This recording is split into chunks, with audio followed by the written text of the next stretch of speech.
to you live from Pandora. It's the 10-Point Podcast. My name is Bruce, and you are not in Kansas anymore. You are on the 10-Point Podcast, ladies and gentlemen. Respect that fact every second of every episode. If there is a hell, you might want to go there for some R&R after an edition of this podcast with me this week. He is like baby, making noise, don't know what to do. It's Chris. You're just pissing on us, Bruce, without having the courtesy of calling it rain. I had to write that down because it's such a mouthful. I like how Chris always has something planned. He's then he normally buckles and laughs. And then, or I hit it with like what I say to him, and he has to change his mind. And secondly, we call him Skong. It means moron. It's Andy. That's true. I don't know how they say it in the film. It's like Skong. Yeah. It's got an X in it when it's written down, by the way. I had to look up script. SKXAWNG is how they spell that word. It's not every language. Yeah, exactly. It is. We are the 10-Point Podcast. We do movie podcasts and we do movie news podcasts. You can find us 10pointpodcast.com. We're obviously everywhere that you can hear podcasts because you're listening to us right now, and that's how you found us on your podcast app. Tell your friends. Yes, pass us around, share. Tell your OnlyFans subscribers. Come in your ears. There's a bunch of scoungs talking about Avatar, and they should hear it. I'm glad you're here because you've probably Googled Avatar because the new one's come out. So I want to hear what happened in the first one. But we are the place to tell you what's happened. We are a spoiler-filled podcast. We will talk about everything that happened in Avatar that will get you ready to watch Avatar: The Way of Water. And Chris will come up with outlandish theories that make no sense, and he still believes that's the part of the film that is. Like in Police Academy 4, where he just had his own story. And he gets confused really easily as well. I mean, Police Academy 4 was a point in the history of the 10-Point Podcast. I'm not sure what direction or how high or low it was. He didn't even know himself. That was, if you listen to the Police Academy 4 podcast, Chris has no idea what's going on. Other than he loves what's happening right now. I swear you're just making shit up and I'm going senile. quite likely. Yes, so we you can find this 10-Point Podcast. Once again, I shouted this out on the news earlier on your feeds. Let us know your top 5, top 10 movies of the year. Let us know if Avatar: The Way of Water fits into it. We want to hear from you. Send us messages on Facebook, Twitter, even underneath the video on YouTube and other ways. You can email us at the website and all that. Carrier pigeon, smoke signals, all that. We want to hear, although probably rail and mail strikes on, so maybe not the best way to be a mail. But yes, let us know what your top 5, top 10s are of the year, because we'll be doing our top 10, because we are the 10-Point Podcast. I think that's me covered everything. Any other shout outs? We're nearly at the end of the season. Yeah, Probably at this point, I am neck deep. Sorry, that was again. The Academy is neck deep in the pointies, but I've sacked that off to January this year, so I'm not doing any of that before Christmas. But it is funny that this is like, it feels like the longest season ever, but we're still almost finishing on time. The end has still caught me off guard. Like it's like the 100th episode of the season or whatever. And it's still like, oh my god, we're at the end, like out of nowhere. Anyway, we best get on because it's a long film. I don't know if it's going to be a long podcast or not, but we better start with point number 1 here on the 10-Point Podcast. What is the point this week? The 2009 fantasy sci-fi action adventure Avatar, brought to us by 20th Century Fox. We've done them a million times before, but these are ones I thought were notable that also made by the same production company. Star Wars, Alien, Cocoon, Aliens, Mighty Morphin Power Rangers, and Minority Report were all made prior to 20th Century Fox making Avatar. Avatar, of course, owned by Disney now because they bought 20th Century Fox, so that'll be on the next one. Written and directed by James Cameron. We've covered him before on the podcast, so I've just got down what he's famous for are literally the only films that he has, well, all the films he has both written and directed. So he wrote and directed all of these films. The Terminator, Aliens, The Abyss, Terminator 2 Judgment Day, True Lies, Titanic, Avatar, and then Avatar: The Way of Water. That's literally, I've not missed any films out that he wrote and directed. He did True Lies. Yeah. Same for me. It caught me off guard having that in the middle of there because everything else is like major. The Abyss not so much, but he's kind of famous for doing the underwater stuff. But yeah, True Lies stuck in the middle there. It was quite funny. But yeah, very successful director, which we'll come on to later on. Avatar stars as Jake Sully, Sam Worthington. Whatever happened to him? Oh, yes, He's been filming this for the last 10 years. Yeah, exactly. Famous for Terminator Salvation, Avatar, and Clash of the Titans, which he filmed back to back to back with releases in 2009 and 10. Allegedly, living out of his car, he auditioned for Avatar, filmed his Avatar bits, and then during production, as a post-production of this film, obviously it took 4 years between starting filming and this film coming out. He then went on to make Terminator Salvation and Clash of the Titans, literally back to back to back, his 3 most famous roles in the space of 4 years, basically. After that, Call of Duty Black Ops 1, 2, and 4, not number 3 for some reason. I'm assuming he died. It's a violent game. Then in a film called Sabotage, which I've never heard of that he's famous for, Hacksaw Ridge, and then he'll be famous for being in Avatar: The Way of Water, which has come out by the time you're listening to this. Co-starring as Neytiri, Zoe Saldana. Factually, one of the most successful actresses of all time. As in, nobody has made as much money at box offices as Zoe Saldana. Famous for, one I always forget, Pirates of the Caribbean, Curse of the Black Pearl. She's in the first Pirates of the Caribbean. No. She's in the first one. She's just a pirate that has some screen time in the first one. Where's Calypso? That's somebody famous as well. Naomi Harris. Yes. That's it, yeah. That's the one I always forget. So yeah, Zoe Saldana, Pirates of the Caribbean, Star Trek, then Avatar, a film called The Losers that's quite good. I think it was based on a comic book as well. Then Star Trek Into Darkness, Guardians of the Galaxy, Star Trek Beyond, Guardians of the Galaxy Volume 2, Avengers Infinity War, Avengers Endgame, and then Avatar: The Way of Water. Everything is worth $1 billion, basically, there that she's been in one way or another. When you make Star Trek and it's like the 4th most successful movie series that you're in, is quite a good way of putting it. And the third co-star, I cut it off at 3, as Dr. Grace Augustine Sigourney Weaver. I had to check and see if she was in the 10-Point Podcast Hall of Fame. She is not in the 10-Point Podcast Hall of Fame. I believe she was a nominee. We've done her before, so she's famous for Alien, Gorillas in the Mist, Alien Resurrection, and Avatar. I don't know why of all the other films, Alien Resurrection is the one that she was on her little mini list of famous for. And she will also be in, spoiler alert, the new Avatar somehow. But we'll get into that, I'm sure, next week. Avatar, on a budget of $237 million, easily 200 million more than most of the films we do on here. Opened in the US, first weekend, $77 million. Final US gross, $785 million.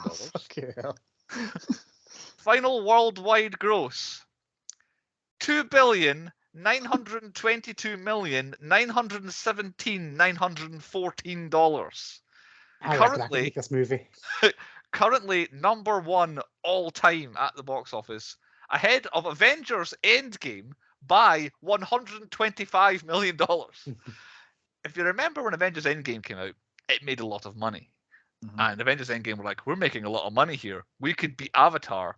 We'll put in some of the worst added features and scenes ever seen to man in with Endgame, and everyone will go back and see it. Luckily, I worked at a cinema, so I saw them for free at that time. Didn't waste my money. That took Avengers Endgame ahead of Avatar. So what Avatar did was, I know what we'll do. We'll finally release our film in China. And they did that, and they made nearly $200 million and went back in front again. So yeah, that was the difference maker. Apparently Avatar never came out in China until after Endgame came out. So yes, approaching $3 billion. It might get some sort of mini release now with the film coming out. I don't know if it'll make quite enough to get to $3 billion, but yeah. The most successful film of all time. James Cameron, when he made this film, was at the time the director and writer of the most successful box office film of all time. He made Titanic, and it was the record holder until Avatar came out. So I reckon James Cameron's maybe got a few bob in his back pocket. I reckon so too. And no wonder he spent 12 years making his next film after Avatar, which is the sequel. Avatar, released the 17th of December 2009 in the UK. It did not reach cinemas in the US until the 18th of December 2009. We got it a day early over here. 1-0 to us, or probably like 10. You, America. Yeah, exactly. That meant it was eligible for the 2010 award season, prime fodder for the 2010 award season. You'll be surprised to hear it did quite well at the award ceremonies in 2010. At the so-called major awards, 2010 Oscars, 9 nominations at the Oscars that year. Best Art Direction, it was the winner. Best Visual visual effects, it was the winner. Best sound mixing, it lost to The Hurt Locker. Best sound editing, it also lost to The Hurt Locker. Best original score, it lost to Up. The guy with his house with the balloons coming out the chimney. Best editing, lost to The Hurt Locker again. Best cinematography, the winner, and I believe I saw that it was the first ever completely digitally filmed film, as in filmed on digital, not on film, Yeah. to win Best Cinematography at the Oscars. So it was a groundbreaking thing for that. Final two nominees. Best Director, James Cameron, lost to Catherine Bigelow for The Hurt Locker, and nominated for Best Picture with Avatar, it also lost to The Hurt Locker. So That out was of I bet he's kicking himself. yeah. Why did I release it that year? So out of 9 nominations, 3 wins and 5 losses to The Hurt Locker, with Up being the only other one that got in there. Now, it won a lot of awards, so I've only pretty much got the winners rather than the nominations at the other ones that we do. So the 2010 BAFTAs had 8 nominations, but it did win 2 out of the 8. They were Best Production Design and Best Visual Effects, shockingly. And 2010 Golden Globes, 4 nominations with 2 wins. Best Director in the Motion Picture category, and Best Motion Picture in the Drama categories. This did win basically Best Picture at the Golden Globes that year. And the MTV Movie Awards, 5 nominations but 0 wins. Oh. I was sure this would have cleaned up at the MTVs that year, but seemingly not. But the only award ceremony we really care about, the 2010 Saturn Awards. 10 nominations it had at the Saturn Awards. Best Production Design, it won. Best Special Effects, it won. Best Music, it won. Best Writing, it won. Best Supporting Actor, Stephen Lang, he was the winner. Best Supporting Actress, Sigourney Weaver, she was the winner. Best Actor, Sam Worthington, he won. Best Actress, Zoe Saldana, she won. Best Director, James Cameron, he won. And Best Science Fiction Film, you'll be surprised to learn, after 9 other wins, it indeed did win Best Science Fiction Film. It had 10 nominations and won every single award it was nominated for. I'd be knackered if I was there for accepting the awards. Like, oh, fuck's sake, Dude. again. My legs are burning. I can't stand up anymore. God, just leave them. I'll come and collect them later on. I'm pissed. I just have like the Avatar winners table next to the podium. But yes, very, very successful awards there. I won like, I don't know, 100 and something other awards as well. So yeah, very successful in the year 2010. Synopsis for Avatar. None of our usual contributors did one. What the fuck is wrong with them? So I have curated a special one from sources on the internet. Now, you'll probably get the gist of where I'm going with this. It's one of the major complaints about Avatar, and certainly one that I have. So here is the synopsis about Avatar. A ship carrying our hero arrives in a lush new world. The settlers are mining for a valuable resource under supervision of an evil guy. Our hero begins exploring the new territory and encounters a native girl. Initially, she is distrustful of him, but a message from the spirits helps her overcome her trepidation. The two begin spending time together. The native girl helps our hero understand that all life is valuable and how all nature is a connected circle of life, like the Lion King. Furthermore, she teaches them how to hunt and other elements of our culture. We find that her father is the chief, and that she is set to be married to a great warrior, a serious man who the native girl does not desire. Over time, our hero and the native girl find that they have a love for each other. Back at the settlement, the men, who believe that the natives are savages, plan to attack the natives for their resource. The native warrior tries to kill our hero out of jealousy, but is later killed by the settlers. As the settlers prepare to attack, our hero is blamed by the natives and is sentenced to death. But before they kill him, the settlers arrive. The chief is harmed and our hero sustains injuries from the bad guy, who is then brought to justice. The native girl risks her life and saves our hero, and they finally have each other, and the two cultures resolve their differences. What I'm getting at here is this is Pocahontas. Pocahontas, yeah. Yeah. Because that's literally a couple of sources I found on the internet were comparing and all that stuff. Well, since we're talking about this as well, this film is just Dances with Wolves. Right, yes, exactly. I've got a third one for you. It's Fern Gully. It's very much Fern Gully as well, yeah. But like Dances with Wolves, even more so because like it's about an old cowboy that can't be in the military because his legs are a bit shit. Yeah, yeah. So it's like, wait there, and then he joins the natives, and then he's like, he's got a way back in by his spy. It is more that as well. Yeah. Because the But- leg thing, it always just reminds me, it's like, wait there, I've seen this film. It's one of my mum's favorite films, Dance of the Wolves, and it's like, Yeah. this is the same film. It's the same thing, yeah. It's So, it's However done- long, it's definitely a low point. We'll put that in there. However long James Cameron spent on writing it, bullshit. Yeah. He I did, plagiarized this motherfucker. I did read somewhere that someone somewhere said James Cameron inspired upon seeing Disney's Pocahontas. Oh, really? Was he inspired? You want to call it that? But Yeah, yeah, stole I it. still remember my first ever feeling coming at cinema was just Pocahontas that we just watched. Who picked it? It was me. Had we seen it before, I think I might only have seen this twice before at Oh. the cinema, and then another time since then. What about you guys?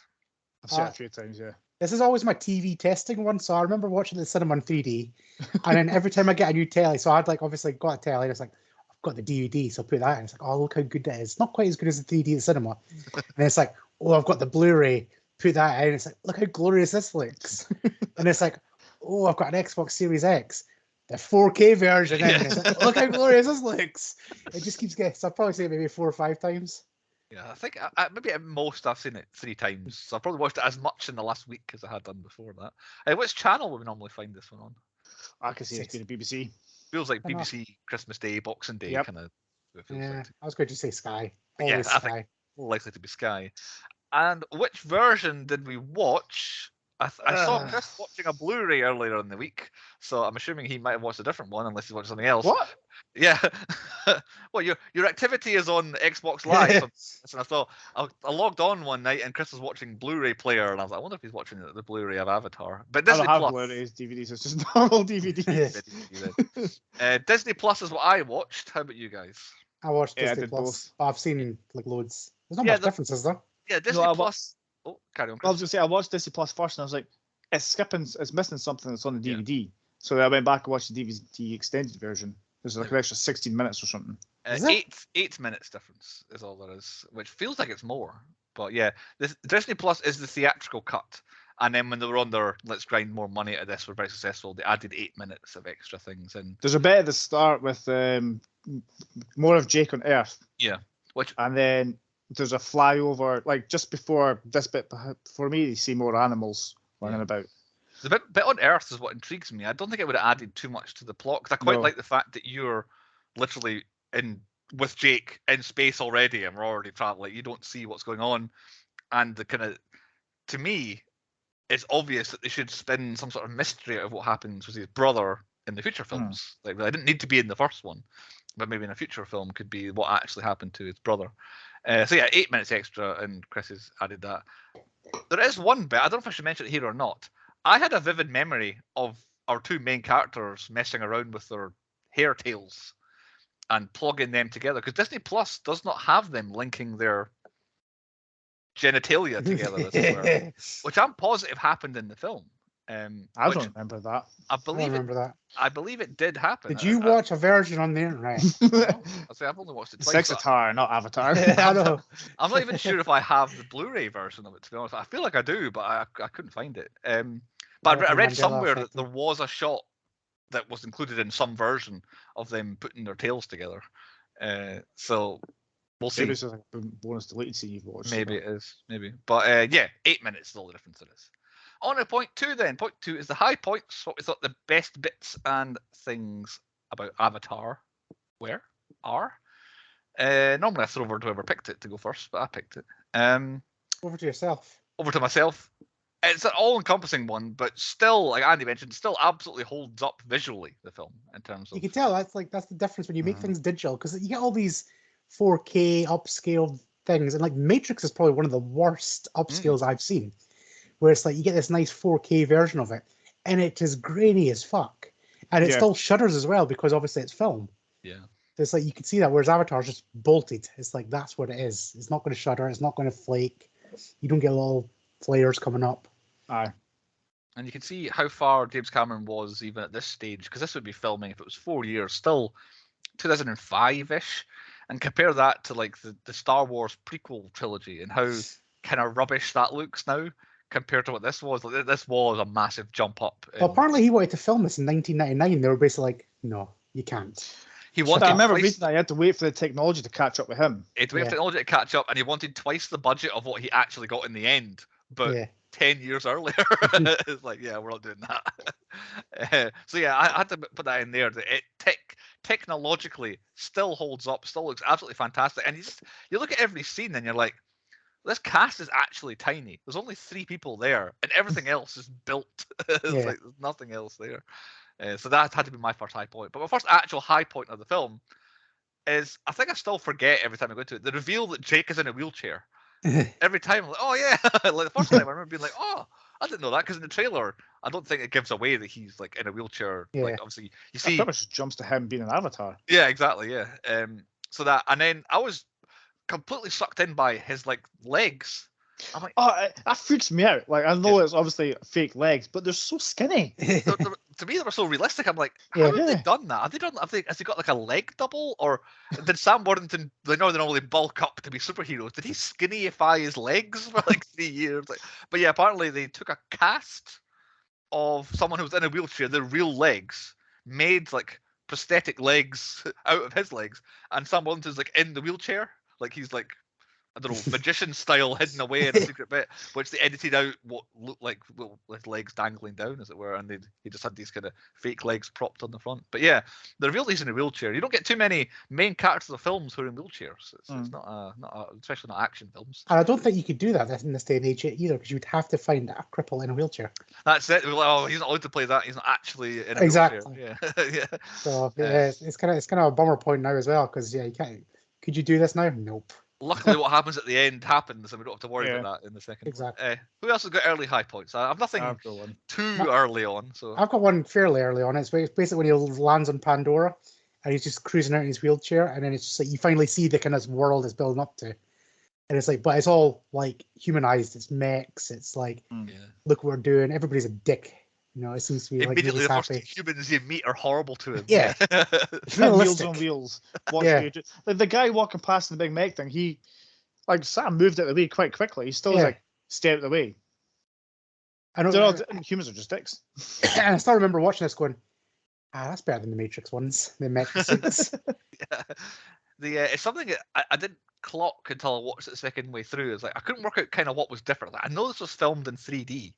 But what's different about it is because when you watch it in 2D and HD and all that nowadays, it's because everything for miles and miles is in focus. Yeah. So despite the fact that it's flat, it's not in 3D, you can still see absolutely everything that's going on, which proved difficult for me later on counting explosions when there's big battles and they've actually done in like clearly defined explosions in the background. Oh, there's one there, there's one there. But yeah, to see like the pictures that are behind me and for Andy as well, it's like just see everything, no matter how far you can see what it is. There's no blur at all. So yeah, I add that in there. Kind of touching that, like my first high point is the sheer size of everything. Like as soon as they're landed down, like you fly past, like the big starship they're in is massive. Yeah. Then they fly down. I always forget about that ship. You know, like the long one. I always forget that that's a thing in Avatar. It's like, oh yeah, it takes them 6 years to get there, and that's what they came in. Yeah. I always just think it's a shuttlecraft, and I think I get confused by the end shuttlecraft. Right. Yeah. Of course. Yeah. But yeah, it's just this like, big long spaceship. It looks like Event Horizon. Aye. I like when they're coming down, they see a big, massive like excavator, which is just huge. Yeah. And that's dwarfing the big, massive dump trucks, which is dwarfing everybody else. And then I keep forgetting.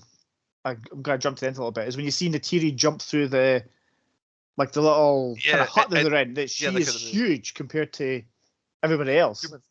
It's always every time any human gets hit with an arrow. Whether it's the car they're in, it's like a javelin. Yeah, it's like it's the height they are. It's like it talks about having, it's poison tips, so you'll be dead within minutes. Like it's a size thing. It's a fucking tree. Never mind the poison. So my next high point I've got is a wee bit into the film, but the story gets going, and I think I really like the fact that Jake does play both sides in the early going, and I understand why he's doing it. Because the Marines are like, they value him, and it gets a lot of respect from Stephen Lang's character, who I will very much bounce between calling Stephen Lang and calling Quaritch, because I did not know what his character name was until I'd finished my second viewing. I kept calling him Quidditch for a while. Quidditch. No, to me, it's just Stephen Lang. Stephen Lang.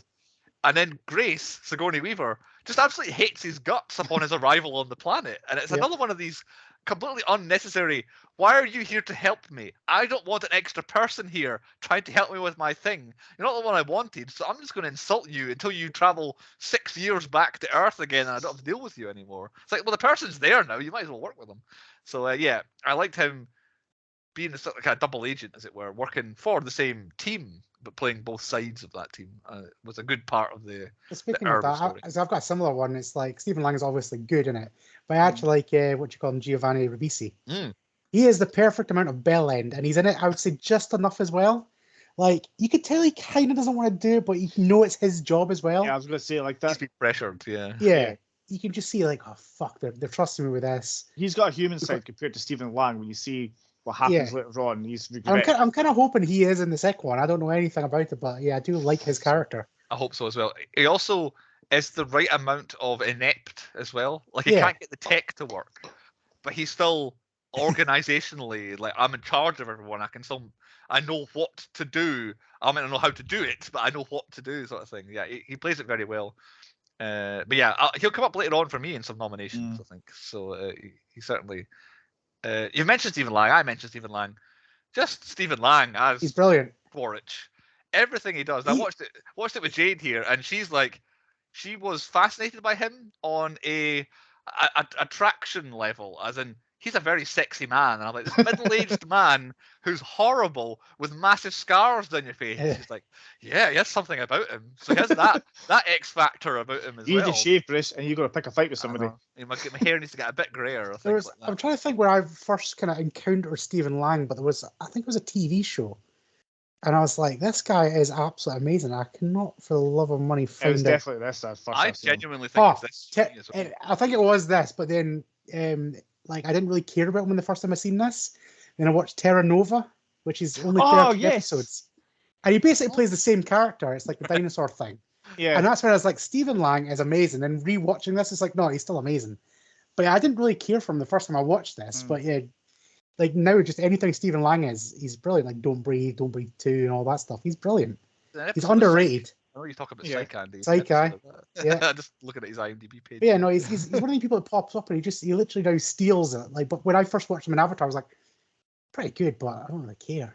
Yeah, so obviously, I said I know why Jade was fascinated by him, but yeah, in my first watching, I was like, he's the best character in this. Yeah. And then on my second watch through, I'm doing my notes and kind of paying more attention to some aspects and others and all that. Anytime Quaritch is on screen, I'm like, okay, this is one of the good bits. It's not even a case of here's my favorite guy. It's, oh, he's on screen. It's one of the better bits now. I need to pay attention and watch what's happening. So yeah, this particular viewing is. I was more drawn watching him than I was more interested in anything else. Spoiler alert, however, it's in the media. He's very excited about being back in the next one. Yep. How? This is what's confusing me. I saw what's happening. A quote from Stephen Lang in the media says, "You think 2 measly arrows are going to keep me out of this? As long as they've got my DNA, I'll be a problem for the." Yeah, I reckon he's very much like cloned or something like that. Yeah. You know, if he's one of your best, you're going to like grow him. Yeah, I want to see him come back as an avatar. That'd be fucking... I was thinking that might be the route they go with. Like, that'd be amazing. Like, you just imagine him just like they've grown him an avatar because he was going to go in and do what Jake did. That's the ultimate dick move, that, like. That'd be brilliant, though. And he'll have his own gang of avatar people and all that sort of stuff. But yeah, there's bloody 6 films, so that'll probably be one of them. Whether it's the next one or the 5th one, it'll happen. But yeah, I've heard rumors that James Cameron's definitely done, like, obviously he's filmed 2 and 3, and he's ended it at 3, so it could be finished. And because he's basically worried if this one flops, they'll release the 3rd one, and if that flops, he can't do any more. Yeah. So, but apparently it will be a trilogy. But then, yeah, he's got like 6, 8, 9, 10 all planned out. He can do more. He won't be alive for the next 2. Well, that's why he's trying to train a prodigy already as well. Apparently, if these 2 go successful, he will bring on a prodigy to take over the Avatar franchise. Well, I suppose if he's filmed the next 2 together, they'll be coming out quicker then. You say another 10 years. Might be Hobbit style. A year this was meant to be out in 2020, and then a little thing called the pandemic delayed it. Has anybody got any other high points? I've got an actual bit of the film next that I'm. The first tour of Pandora. Pandora. Where are you? Is that the alternative moon? The Pandora. It reminds me of like like Jurassic Park a little bit. There's all like the oohs and ahs, and then it all just goes to fucking shit fast, like big time. And speaking of Jurassic Park, did you notice I can't see like Black Panther thing's little T-Rex raptor. roar? Oh, I thought it was like a raptor roar. There was a raptor ring. roar. They've reused all animal noises in the film, or apparently reused things from Jurassic Park productions, one way or another, tweaked and altered and all. But there's one, the T-Rex roar was, I'm like, I know that noise. I know that noise. So, the Wilhelm scream. yeah, exactly. That's basically the animal version. Oh, you know the little spinny things? They're like little. Like, that with a Wilhelm scream. Anytime they could go, just like that'd make a new film. Since you mentioned that, like Pandora at night as well, like the bioluminescence is quite cool. Every time they put a footprint, and I'd be like Jake as well, just hitting everything, make it all colourful. Well, here's my other high point, right? It's got nothing to do with what? It's got something to do with the film. Avatar ride at Disneyland, Florida. Like, if you go to Avatar Land, like the ground glows exactly the same way as like. I don't know how they did it, but the concrete glows exactly the same way at night. They've got a massive fucking tree, like huge. They've got floating bricks, like it's done with vines, but it still looks like these massive things are floating. And then we didn't go in the flying one because that had an 8.5 hour queue when we were there. But we got like the fast pass thing, and still we got there as the park opened. But apparently they opened the park 2 hours early for people to join the queue. Right. So we had to queue for maybe 30 minutes. And I mean, it was a shit boat ride. Like, it's just one of these things, you just go on a boat ride. And it's like, that's it, it just kind of tours around. But my God, like the animatronics, it was like I was there. Right. Yeah. It was like, it was the most peaceful, relaxing ride I've ever been on in my life. And it was only like maybe 3 minutes long. That was all it was. Until the giant warships came out and then all hell kicked off. But yeah, people queued for hours and hours. Like when we came out, the queue, like, it tells you how long the queue is. When we came off that little boat ride, it was a 5.5 hour queue. Jesus. It's like for a 3 minute fucking ride. And I was like, 3 minutes down the river. I was contemplating whether it was all right for my 30 minute wait. I was like, sorry. I was this wait time limit, how good it was. But yeah, even Sean came off. I was like, it was pretty good. It was nice. But fucking hell, waiting 5.5 hours.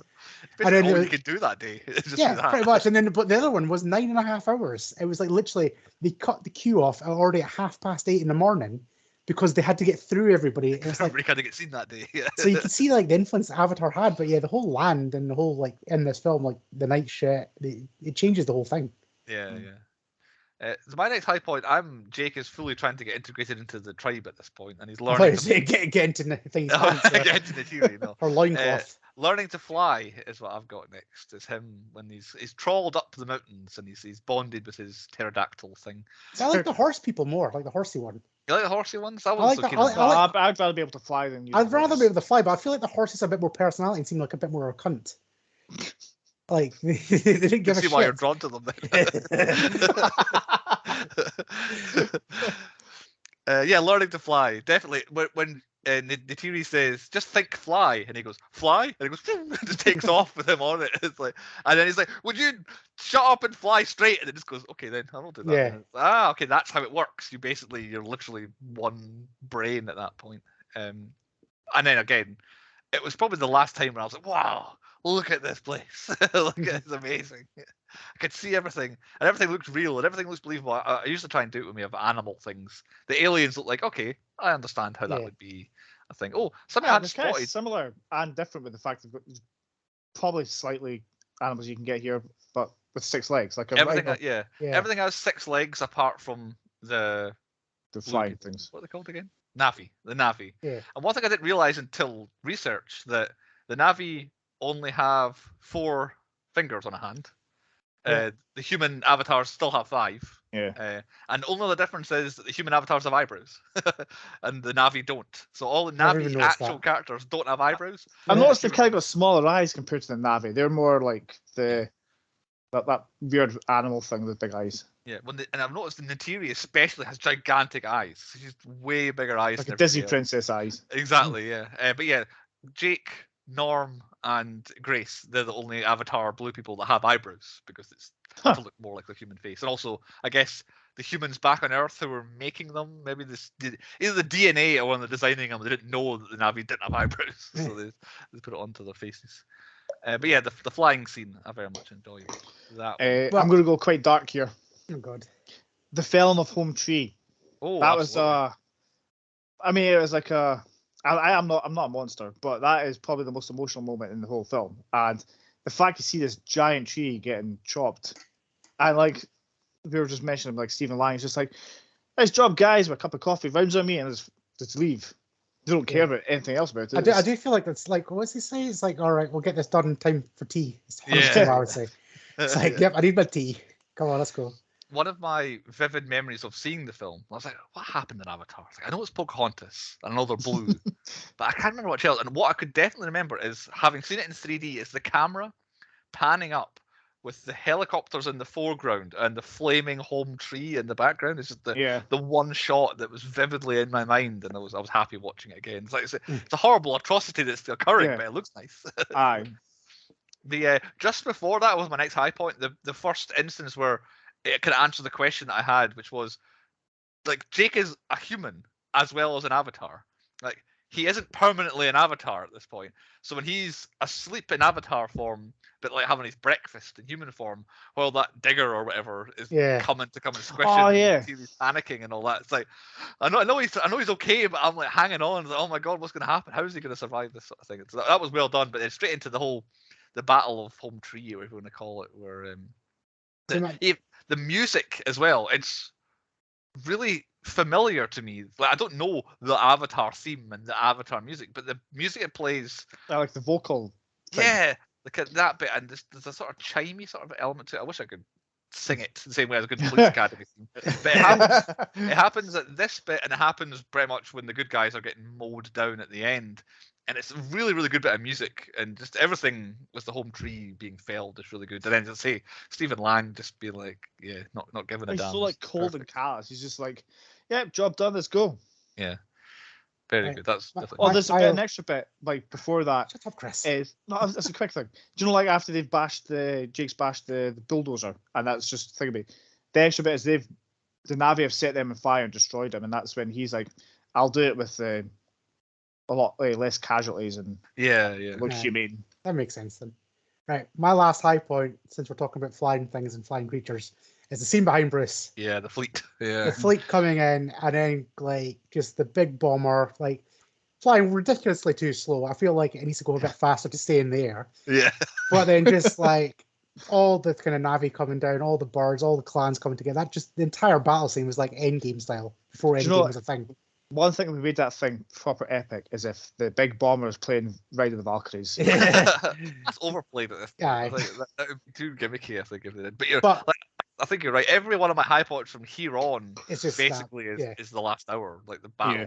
The battle's brilliant, but the ultimate bit in amongst all that is just when Letty comes down from Fast and the Furious and she's flying her, like she's blued up, she's somehow got blue paint, she had time to do that, and then she gets absolutely killed, and I'm like, yes, because I absolutely hate Michelle Rodriguez. Oh, good. That's good. I think she was quite nice and good in this one. I just hate her voice. Like everything she's in, she's such a whiny voice, and she just annoys me. And then when she died, I was like, yes. The fact that she has so little impact is hilarious. It's like, I'm coming to be like the backup. Like I'm like Gandalf in the Two Towers. Boom, dead. It's like, oh well, I've bought you 5 minutes. There you go. And that blown up. Yeah. What I thought was quite good, like you don't see in a lot of films, is that they're quite. They weren't afraid to kill off more than one main person. Absolutely, yeah. Like Trudy was gone, Grace was gone, Sute is gone. I don't know, like I think his dad's gone. Like all a bit, like apart from Jake and Norm and what's her face. Yeah, and even Norm. Aye. Yeah. So, yeah, they weren't afraid to kill more than one person. That's where it comes. That's where it's like James Cameron rather than being Disney that's making it. It's like this is the guy who made Terminator and stuff like that. Kill everybody. We'll bring him back somehow. So I'm trying to think what other high points I had mixed in amongst there. Stephen Lang, when they escape prison and take off in the helicopter, just first time he goes out without bothering with a mask, just with these guns, just going boof, boof, boof, boof, until he just about passes out and the guy gives him the mask. And then him again, maskless, shooting out of the front of the plane, basically, like what do you call it, the Expendables, Jason Statham style. That to jumping into like his mech suit to escape an exploding ship, landing on his feet, to then have a knife fight with Neytiri, basically just about taking out the main characters of the film. That was Stephen Lang at his most badassest. Yeah. Until they got his arrows that haven't killed him at the end. Which goes straight into my last high point, which is Neytiri saving Jake basically as he's suffocating to death. And again, it's another point where I know he survives, but I'm still like, oh, she did it. Oh, thank God he's alive every single time. Like both times this week, it's still the tension, suspense if she's going to make it or not. And that's my last high point. Is that us? I think so. Yep. I don't have a midpoint this time, but I don't know if it's high or low. And I realised this film is 2 3/4 hours long, but basically nothing happens. Like a lot happens. Yeah. So as I watched the second time, I was like, let's count what actually happens in this film. And basically 5 things happen in this film. Jake arrives on Pandora. Then like half an hour later, he meets Neytiri and begins to learn the ways of the Na'vi. Then like another 40 minutes later, he finds out, the trees are magic. And the company then wants to go destroy them. So that's like home tree. An hour later, the good guys have been captured, escaped prison, and they join Team Na'vi. And then the final thing is that the last hour is like all-out war, and that's it. That's the plot of the film. Is basically that. So we follow I Jake. guess he's whole as well. Well, there is, I suppose. That's joining Team Na'vi, I guess. But yeah, basically he arrives, joins the Na'vi, then has to fight the company. End of story. Really, that's all that happens in the film. A lot of other characters are in it, but kind of not significant. Right, on to the low points. What was like the worst bits and things of the film were? Chris, low points. It's not really a low point, it's a question. Like, what happened to the rest of the avatars? There's only 3 that we see more than once, and that's Norm, Grace, and Jake. Yep. But when he escapes the thingy, there's hundreds of, well, let's say hundreds of, like, I know how many there is. Oh, I yeah. count them. When he's like running around. Yeah. They just don't bother doing anything the entire Like, time they're there. Yeah. Because then, like, there's that point later on where you see all, like, the military people are just like, let's kill them. And you see all the scientist guys, they're like, let's save them. Like, so who were they? Were they military ones, scientist ones? Are they? Didn't they come back and help them? I think we'll find an Avatar too. Well, I would hope so. But yeah, that didn't even dawn on me, Chris. Yeah, that's a good point. Hey, yeah. My work here is done. I'll carry on. It's like they spent a lot of. I guess it might be that they've shut the program down. Like they've lost all faith because the school doesn't exist and all that anymore. So Yeah. like, sod it, this isn't working. Just go bomb the place. I've got Andy? one. Right, we'll all talk about the special effects being all brilliant and stuff like that. However, this has a Star Wars problem where there's too much special effects and unnecessary parts, which really annoy me. And it's the same bit as my high point where Jake rolls out, big mech suit, but then you've got all the Marines wearing their little face mask coverings, but CGI'd the face for no fucking reason at all. And I know why they've done it, because obviously it's 3D. Yeah. But when you watch it in standard definition or 4K, it really looks weird. Like it looks like, it's like, is that real? No, that's too shiny. And it's like, but they've done it well, but it's noticeable. And when you've got about 12 of them standing next to each other, it's like really off-putting with these weird computer faces. I noticed there's something like that with Stephen Lang when he's first getting into his mech suit talking to Jake. Yeah. He just looks out of place in that mech suit. Yeah. But going along with the thing is my ultimate low point in this film is the random Marine that seems to be like, should be Stephen Lang's right hand, which is I think Letty's right hand. Him. He seems like he should be he keeps appearing in all the scenes like, I'm a big badass, I'm there, I'm going to shoot people, and he's like there with the loaders, I'm going to do stuff. He does fuck all, but he's always there. He's like, he's such a face. Well, there's the other guy, like his pal, who also insults Jake at the beginning. Yeah. Then it's in like 2 scenes, doesn't really seem to do anything, and then he's like 5th build. I can't remember the actor's name. I had him earlier on. 5th build, Sean Anthony Moran as Private Fike. Okay, I clicked on it like to see like is he in it? Like what else has he done? He's barely done anything else. Oh, he has enough Avatar money. That's what he's doing. Yeah, but he's in the sequel. It's like, were people crying out for him to come back? He's in the new Avatar. He's literally he's done like an episode of Law and Order and some stuff I've never heard of, like a straight-to-video where he's a henchman and all that. Yeah. And he's in 2 Avatar films. I think is it Matt Gerald? Yes, Matt Gerald is the one I'm talking about. Corporal Lyle Wainfleet. Yeah, he was in Daredevil, the guy I'm thinking of. Ah, Yeah. But yeah, no, that guy he keeps appearing in scenes, and he's like, he seems like he's a right hand of like every. It's like, you do fuck all. He just like, and then he just dies really pathetically as well. It's more to this film is hugely long and there's no characters in it. Yeah. There's people in it, I should say. Yeah. My earliest low point is Jake on his little camera thing says at one point, "Oh, here I am doing science," and I'm like, that pretty much sums up the approach to the technology in this film. Is, oh yeah, so we've got these things where humans, they have these blue avatar and they can pretend to be the Na'vi. Let's get on with the film. And it's, well, Yeah. we could just do that, can we? You could just, your conscious could just be in this thing, and that's fine. Do you have to sleep? Because at one point, Jake is sleeping as an avatar, but like awake as a human. It's like, does he just never sleep for weeks on end at points here? Is it just one or the other? And then it comes to the end of the film. I'll jump to the end. The Na'vi have a tree that can do that as well, where you can just, oh, we'll just take the consciousness and make it someone else. It's like, okay. I did about have not been able to test that. Like, well, that's what I'm saying. Have they done it before? Like, how come none of the panther dog things have a Na'vi spirit in them that they can talk to and say, "Oh, can you go get the rest of them? That we're going to get attacked here."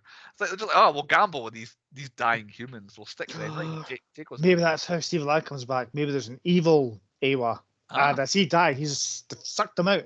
Sucked them in underground. Yeah, he's coming back as that he's the water one. But yeah, these sort of things where, white shark. we can just do that. All right, then we got on with the film. Kind of. Well, it's kind of the problem this film has is where they have all this like stupidly fancy technology. You've got like all these, everything's digitized. They've got a little computer, the pointless sweeping it onto your iPad, walking over to the room. All that looks fancy. But then they've got the really shitty camera, like the voice recording thing, which is just like, even that looks outdated now. Yeah. But then you have these big, massive diggers with these two little cameras, and that's the whole backup system there. Yeah. Of how once you've smashed that one camera, I can't you're drive fucked. it anymore. Yeah.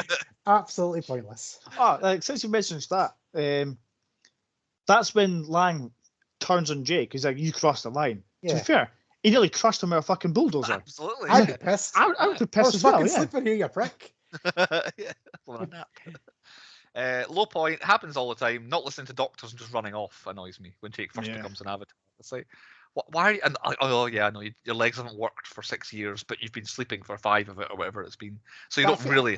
I feel like that's what you would like do though if you didn't have legs. Yeah. The kind of same thing as like if a woman had a penis, if they got transported in a man's body, you'd be like, stop touching it. They wouldn't. They would just carry on. They wouldn't just like open up the room and start like whacking off. But Like, kind of the first stop, but you spin it around. Definitely a helicopter. The thing with Jake running off though is like with a dog. Like if you train a dog that if you behave and sit gently there and do what I say, you will get more treats. So if he just stays, makes himself feel better, he'll be able to use the legs for as much as he wants. Always just be patient. He doesn't have to go running out the door the first chance his legs work. Like even that, it's not very, polite. That bit also brings up a new area where he's in the avatar thing. He like straight away test your motor functions and all that. How quickly did Sigourney Weaver jump into hers? It seemed like she was in the middle of doing some work, and he's bolted across a field, and she's dead in the middle of working. Like seeming like she's been doing that for like 3-4 hours. How's it going? Yeah. I'll be like, what the fuck are you doing? You're meant to be back over there, you prick. You're not meant to be out here yet. My next low point is Jake gets taken into like Na'vi Central, and they're like, "Oh yeah, sorry, no, my name's Jake Sully. I'm a warrior, blah blah blah." And then for the rest of the film, they all call him Jake Sully, and it's like, we said his name was Jake Sully. Like you could replicate. It's like when someone comes up, "Oh, hello, yeah, I'm a Spanish guy. My name is David." And you're like, "All right, David," and just keep calling him David. The rest of the time. It's like, he said, "Oh, my name's Jake Sully." They're like, "Oh, Jake Sully." It's like, no, say his name how he says it, and they keep doing it. He's there for months, and they still keep saying his name wrong the whole time. Only Natiri calls him Jake. Yeah, she calls him just Jake. Yeah, but everybody else, why saying his name? Is it just to wind him up to get his name wrong? probably. He's there for months. It's not Jake Sully. It's just Jake, by the way. But that's also another point where it annoys me. It's like the main warrior dude.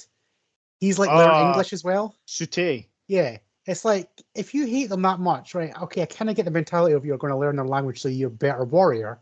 However, it doesn't feel like that. It means he sat in a class with Sigourney Weaver learning. It's like in a little seat, probably, chalkboard out. It's like, no, bullshit. I don't believe you would do that. What's 1 and 1? Yeah. No, that's wrong, Sute. No. Yeah. I just, bad Sute. I just can't imagine him doing it. Yeah. Like that's my Fun problem fact, with that. yeah. He's Mother's Milk from The Boys. Is he? Yeah. I didn't realise Is that until I was going through everybody. Yeah. So he is. I was thinking of the cast for him. Bloody hell! So it is MM. That's mad. 'Cause he's getting paid well. That's why I haven't seen him. That's why he's not in anything except The Boys. Is because he's an Avatar. Yeah. So on that same scene, Jake, my name's Jake Sully, and all that sort of stuff. I'm a warrior from the Jarhead clan, and they're like, oh, it's the first human warrior in one of these powerful suits that they have that makes him look like us. We should definitely teach him everything we do in terms of fighting. It's definitely a bad plan award. By teaching this whole new race of let's tell everything how we act as like why is that step one? Oh, you're a warrior. All right, we'll teach you all the stuff we know. It's preposterous. You've taught us. Sorry, carry on. No, say you've taught us how to speak, so we'll teach you everything we do on this planet since you're a warrior. The Avatar thing. How did they manage to replicate the little weird ponytail? I don't know, like tentacle DNA. thing. DNA. Aye, but DNA. That's all you need to know. DNA. Yeah, DNA. Splicing. Yeah, DNA. Sounds like Bioshock starting off that way. Any other low points? I've got a couple more myself. not got Well, that actually, I've only many got more, one yeah. because I did the body swap thing. Is that it? I think Go so. for yours to see if you cover it off. So, last one. I've already mentioned that I believe there's a scene where our main hero and heroine put their tails together, and that's how they have sex in Pandora. Does that mean the Na'vi just have sex with all the animals all the time? Like, because anytime they come They're across just an riding animal, along. Oh, I love horses. they just pop their tail into this pig, into this horse, into this pterodactyl. And it's like, and that is clearly, even if we don't see it in the film, I'm positive that's how it's implied. That's how they do it, because they're not like they don't have any reproductive organs like humans do. So How do you I know? don't know why they're covering up. Right, because this was actually my low point. Right, watching this in 3D. Right, little loincloths. You're just waiting for somebody to edit a little sneak peek of a little dangly thing, or just something. Like that's what I was scared of that. I'm watching this in like 3D. that's the Watchmen has done that to you. Exactly, yeah. Yeah. Just you don't know when a big blue penis is going to turn up, and it's just like. But then the loincloths are so small that there must be like teeny ones if they do. But obviously your theory makes sense. But that's a lot of bestiality now. Yeah, it's like that has to be what it is. Like, we don't know how they reproduce. Like, what on your topic, what you were saying, James Cameron said that because they don't need breasts, the Na'vi, he still made sure that the females had them, especially Neytiri, because they wanted Neytiri to look hot to a human. Yeah. So therefore, that Jake would in fact be attracted to her, because it was some horrible-looking weird blue alien thing. If our hero in the story is attracted to this weird alien, it's not a good look. I don't know. For the I main feel character. like most humans, if they seen an alien, the first thing was like, we should kill it. Second thing is, well, fuck it. Like, that's the logic right there. Yeah, So if we can't kill it, well, fuck it. That's what we're doing. But yeah. I was going to quickly say, since you were talking about that scene, how did Sute know that they'd banged? Did one of those little floaty things drop down and be like, heads up, by the way, they're fucking in the bushes over there? I reckon you could smell it.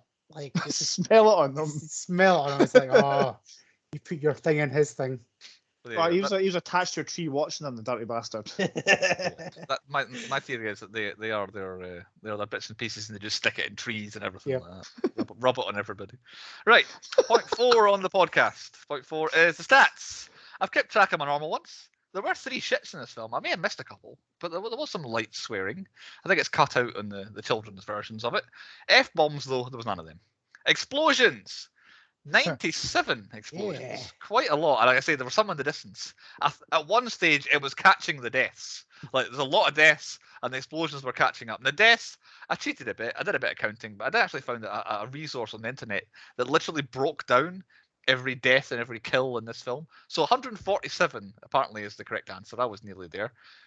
But the funny thing that jumps out to me is that Quaritch, Stephen Lang, he only kills one person in this film, does Quaritch.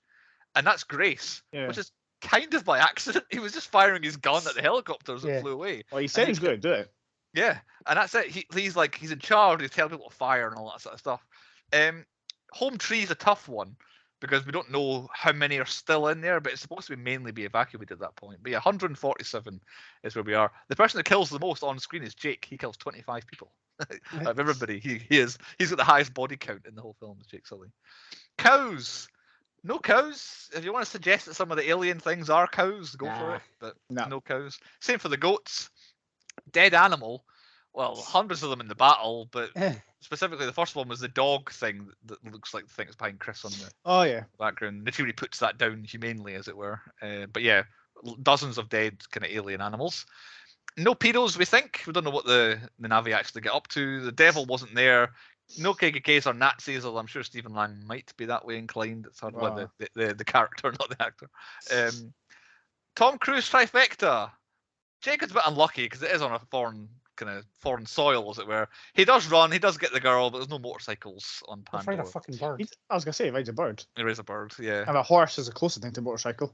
It doesn't count for the trifecta, Yeah. unfortunately. So the Tom Cruise / Tackleberry trifecta. At least that one came out last week. still only claimed by one man. And did they say the thing? Did they say Avatar? Oh yeah. Right. It took them 8 minutes to say it twice in the space of about 30 seconds. It doesn't come up that often after that. A 2 is all I counted. I might have missed some, Right. but they don't say it a lot. They're not banging on about that. After they introduce the idea of an avatar, that's just who Jake is, basically. Yeah. So they don't keep talking I about thought it. they keep talking about like the Avatar program and stuff like that. They might do. Honestly, I might have missed them. But it's not a word that jumps out so much. Sometimes the title really jumps out when they say the thing. Right at the very end, Avatar. Yeah. But yeah, I might have missed some. And they call them Dreamwalkers. If the Navi called them avatars, it would maybe be a lot more, but they call it Dreamwalkers. Chris, any stats from you? Yeah, there's only 13 avatars, like actual avatars. Like there's obviously Jake, Norm, and Grace, and then that bit when he escapes, there's a few running about there. There's 10 that don't do anything for the rest Yeah. of the film. Maybe they're just diddling each other with their tails. Maybe. Seeing how this works. Going blind with each other, just stick it in his eye and see what Of course. happens. There's that line as well. Don't play with that, you'll go blind. Adds more evidence to the theory. Any others, Chris? No, there was no nut shots. I was surprised there wasn't a Wilhelm scream. I thought there might have been one in this. Yeah, I'm telling you, them flying things. We add that Yeah. in later on. They're brilliant. So that's us for stats. Then over to point 5, the 10-point podcast quiz. This could be anything. And I've no idea. I feel like I've got a massive lead in the season, but I feel like I'm not surprised. might He's be handed them to you. some Right. time for Chris to catch. So the production team gave me a quiz, Oh, which I can't pronounce half of this shit. So I feel it. strap in, boys. It's going to be the Oh, hardest God. quiz ever, and it's going to be the pronunciations. Right. This is literally Chris always he's been saying he's been shit. I have played this quiz to Chris. This is an Avatar quiz. Right.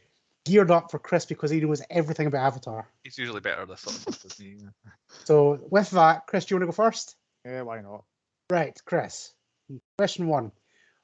What is the number on the coffin of Jake's brother's coffin? 93875. Nope. Pass over to Bruce. Lower. Let's go 116. No, Chris was close. It was 976323. I'm pretty sure that's what I said. You didn't. You didn't. Right, Bruce. Which country did Lang discover Sully had done a tour as a Marine?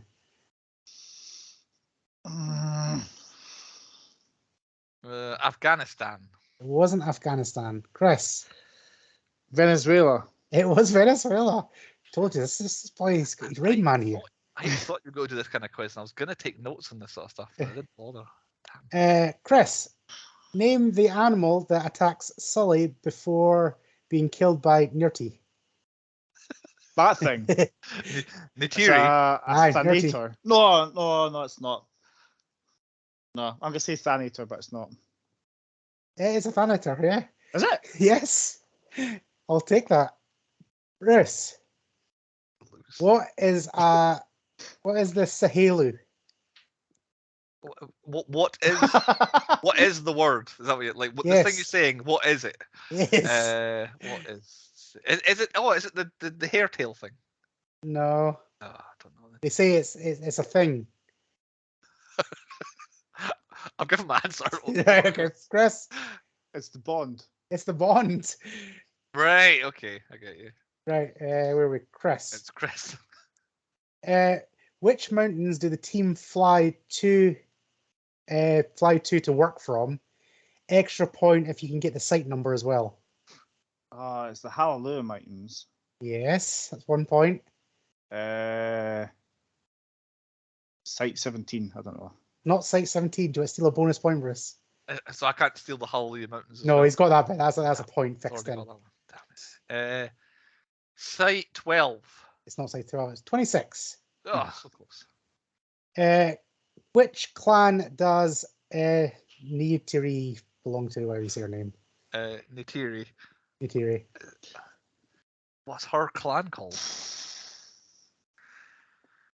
Do they have a clan? Well, they must do because there's loads of them. Those are clans. What's the boss man's name? The Etukan clan. No, it's not. Chris. If it's the Homchi Navi, clan? It's not. It's the Omatakaya clan. Oh, yeah, they just say that. Chris. What is the name of the production and emissions of the light of living organisms? What? Ewa? No. It's a scientific name they use. It's the Oh, fuck. I know what you mean now. I don't. I was going to say AWA as well. Scientific news. name. Production and emissions of light and from living organisms. Is it photosynthesis? No, close. Bioluminescence. It's bioluminescence. Ah, Got I in know the what you mean second. now. There's a Bruce. Yeah. Bruce gave us an example of this, so he should get this. Good. How many fingers does an avatar have? An avatar? Well, has 5 if you include the. Correct. Yay! So Does. 10's got 2 hands. That was another. I meant to say when they have their war paint on, Neytiri has like a white handprint on her chest. Yeah. It's got 5 fingers, which means that Jake did it. Wait, Chris. He's just trying to get fresh. Who sets Sully and Grace free?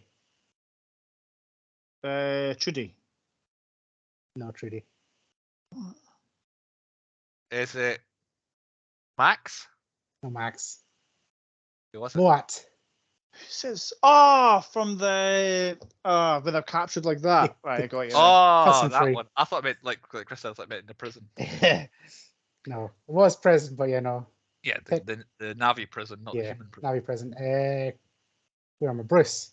Bruce? Yes. Aye. Yes. Yeah, give it Which to me. call sign is used for the ship on Lang before he's about to destroy Homefree? Papa Dragon. It's Dragon, yeah. Ah, well, he says Papa Dragon. It does, yeah. He then shortens it to Dragon. Yeah, but it is Dragon. I'll Papa take it. Dragon. And Chris, you can have the final question. I don't know if it's not even, but I've got one more anyway. Chris 'cause started and is winning, so. so we'll give Chris another one just to see how much he actually knows. See how fair this is. Yeah.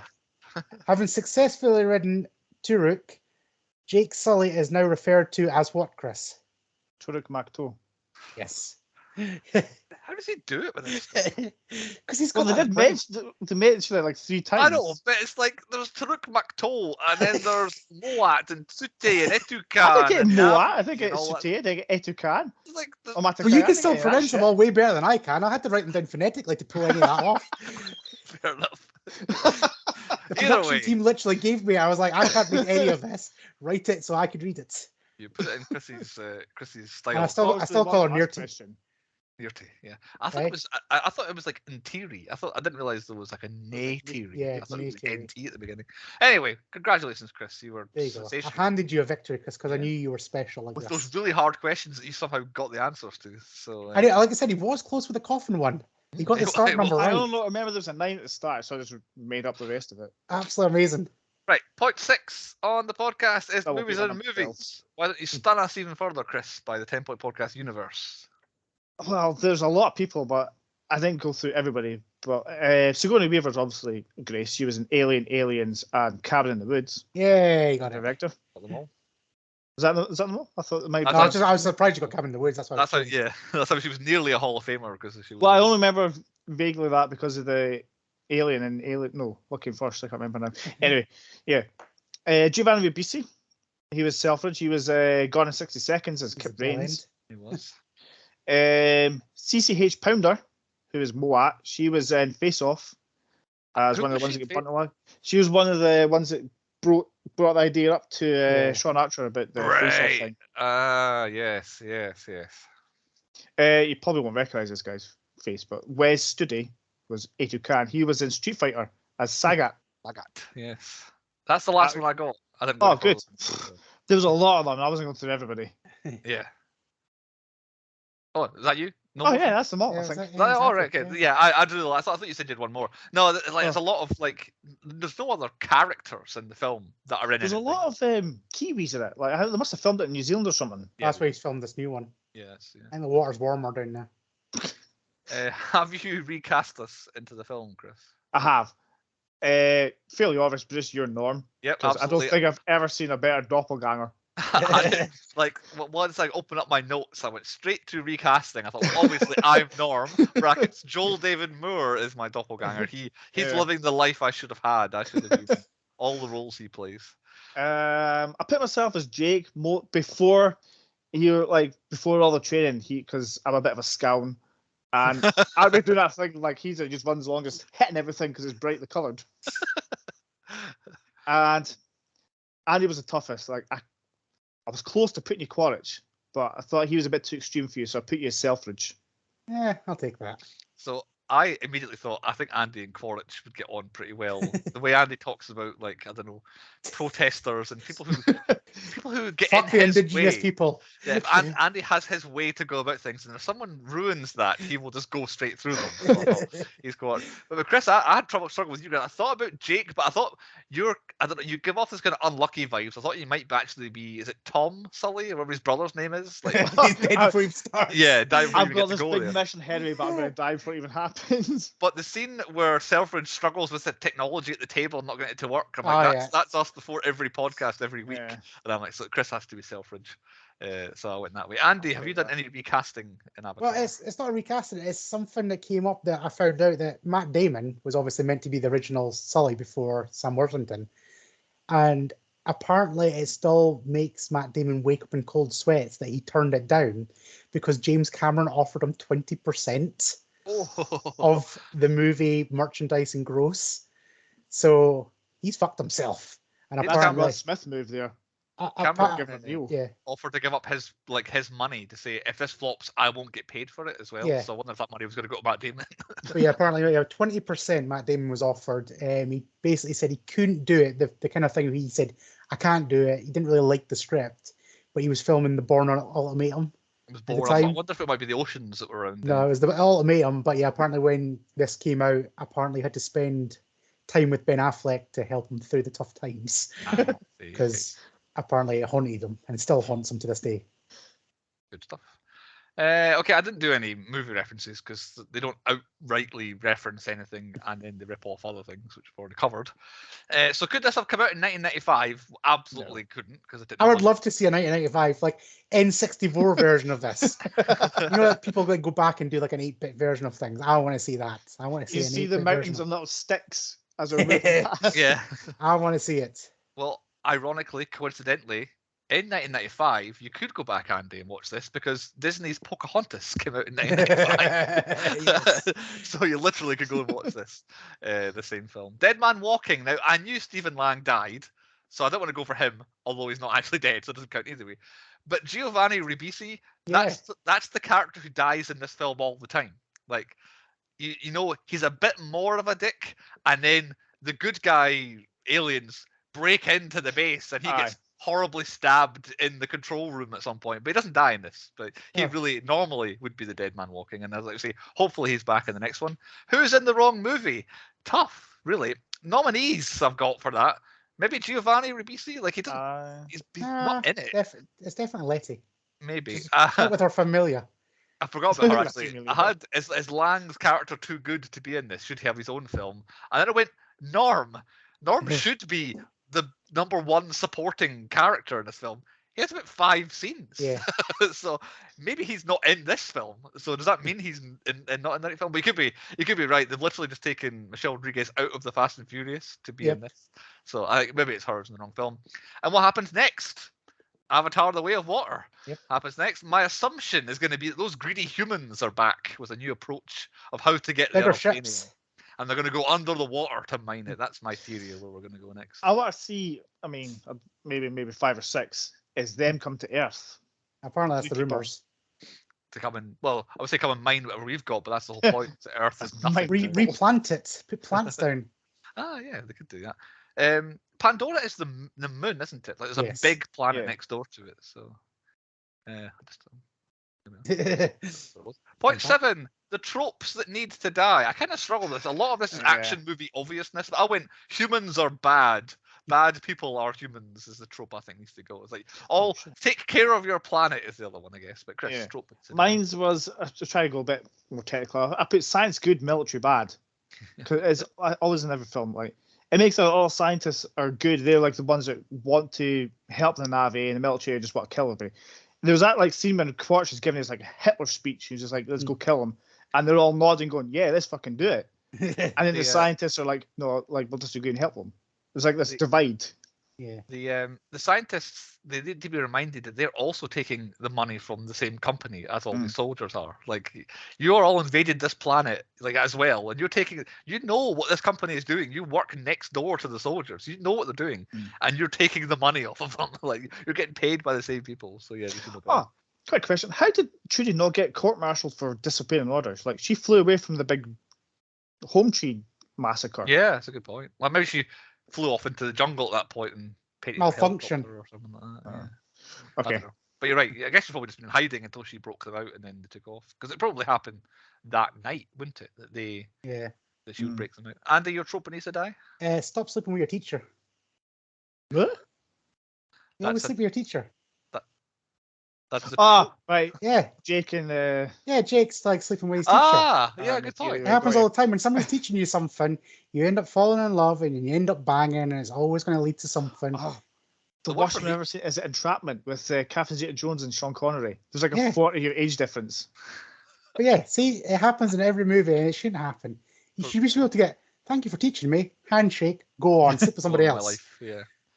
What I had for temporarily was humans that fall in love with the first woman they meet. Like, he lands on that planet, and the first person he meets is Interi, and he falls in love with her. Well, probably because if Sigourney Weaver wasn't putting out, and then he's like, right, I've had a 7-year dry spell. It's like I've been in cryogenic sleep for 7 years. I'm just gonna sleep with that big blue thing. With my hair. Yeah. Point 8 on the podcast is our nominations for the 10 Point Podcast Awards that will come out next year at some point. Chris, you usually go first. Rattle them off. We argue. Well, I put the best actor was Stephen Lang. I know he's supporting, but he was in it enough for me to be the best. I would say he's going to get bumped to supporting because I've got him as best supporting. I don't think he's like what do you call him? Sam Worthington's the lead, and then Zoe Saldana is probably the second lead. That's something I didn't learn about Zoe Saldana. I learned about Zoe Saldana, if I can speak. She did all of her scenes, but she was like fully like dotted up. Yeah. So every scene, she's there acting in the scene. Her face was being scanned, so what you see face-wise was taken and put on that scene, and her voice was recorded on set and put into that scene as well. So she basically acted in the film, but everything got taken in bits and put onto a blue person and put back into the scene again. Apparently she's the only one that happened for, but yeah, everything you ever see of Interi was Zoe Saldana on set doing it, which I thought was intriguing. But yeah, best supporting Stephen Lang. There you go. Best actor. Right. Best badass was Quaritch. Because all the yes. times he just ran out to the fucking gas with no mask on. That's pretty badass. And amongst her fawning over him, Jade says, please make sure everyone knows that I think Stephen Lang's a badass. So, well, luckily we've got an award that I can nominate him for. So, yes, definitely. I put biggest bell end was Selfridge.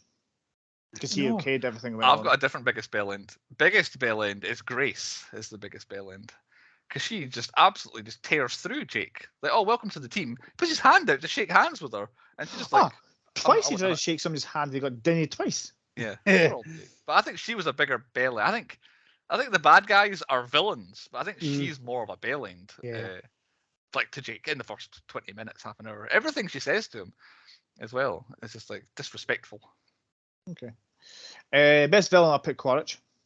I guess. Yeah. Okay. I've not done this one. Best death. I'll go for Quaritch again. Yeah, I did that. Although he's not dead. But we'll see. I've left loads of this stuff. Blah, blah, blah, blah. Best special effects it was tough to choose, but I went for the Hallelujah Mountains. I went for Home Tree being like. I went for the battle, the mountains and the that one. The ships. I'm happy to go with that. Yeah. Okay. Yeah, we'll go with that. I'll go with Andy's worst special effects is the face and the. That was the one thing that stood out. That closely followed by the 3D arrows when they're not in 3D. when. Oh yeah, you can tell they're going for that. Like it slowly Yeah. just pans across the thing. Yeah. Danny John Jules Award. Rowan Betjeman from Viva La Dirt League is in it. Really? I don't know what that is. You ever heard of Viva La Dirt League? That's- They like do the PUBG logic. and all PUBG that ones, they do all this kind of stupid videos and stuff like that. Right, okay. Apparently, Alan's in it as well, but Rowan is sitting front and center at the Hitler speech. Amazing. Because I would have nominated at this point Laz Alonso from Mother's Milk from The Boys being in this film and me not realizing until doing the podcast that he was. Yeah. So I would vote for Sagat now as well. there is that. Right, maybe a three-way tie that nobody goes forward then, unfortunately. My best fight was Jake versus Quaritch. For best fight, I had Mecha Quaritch against Jake in Interior. Is that the that's what I meant. Yeah, okay. I've got a lot of shit down here. Most pornographic is the eyegasm for the first view of the Hallelujah Mountains. I'll give you that. There you go. Okay.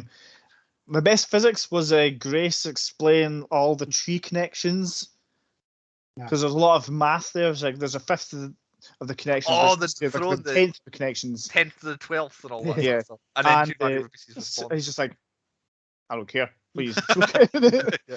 Okay, that's quite good. That. My worst physics, hear me out. At the Hallelujah Mountains, there's waterfalls. Where does the water come from? It's the condensation on the thing.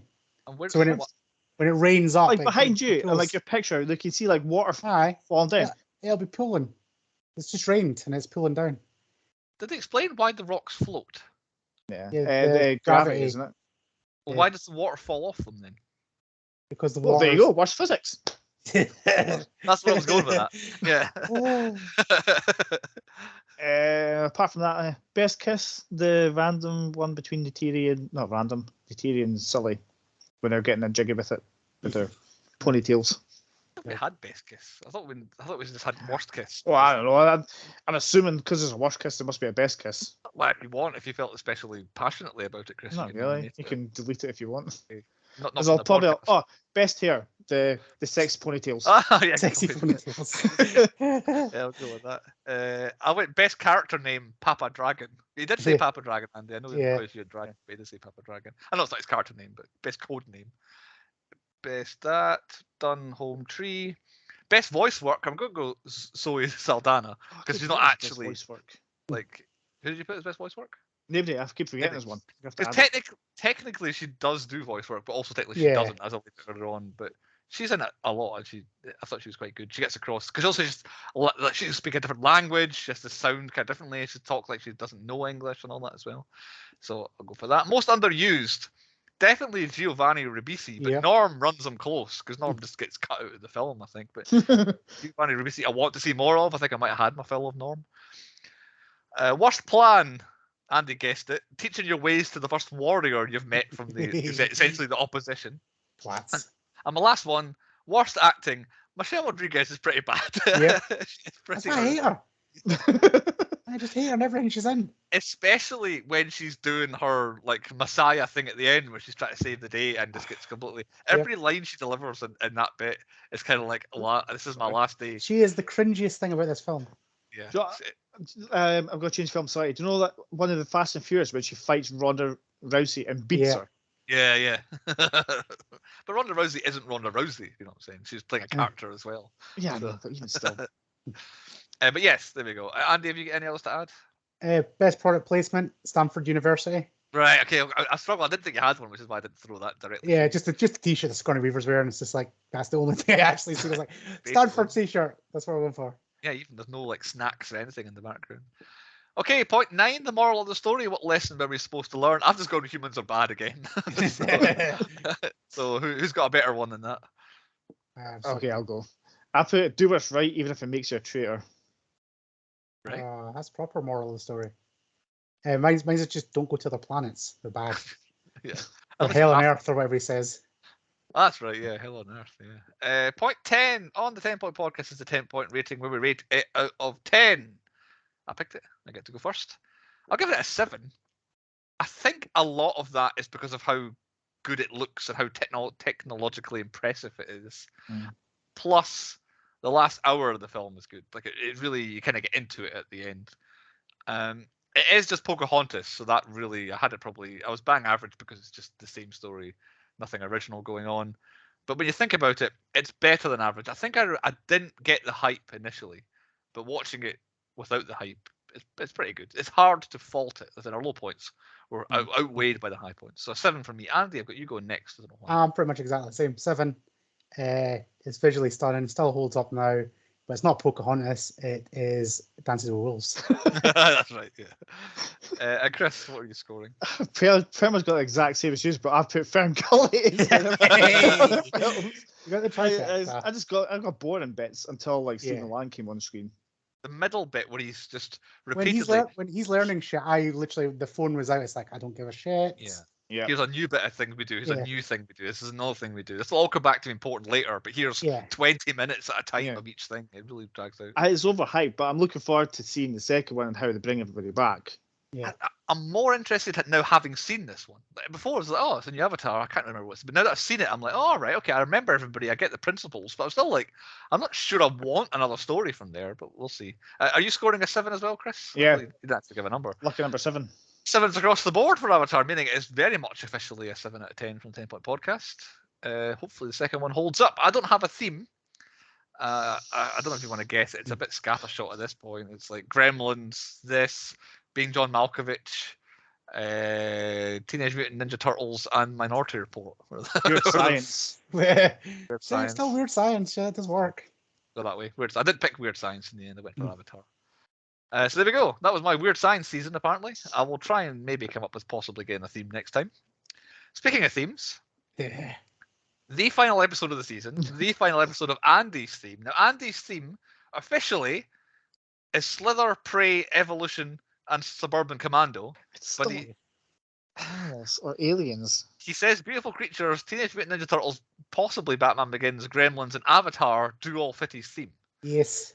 So, Andy, you said it's not It Came From Outer Space, Nope. which I keep saying it is. Why don't you prove us wrong by picking your last pick of the season? And Right. Well, I said this was some shea controversy. That's right. Right?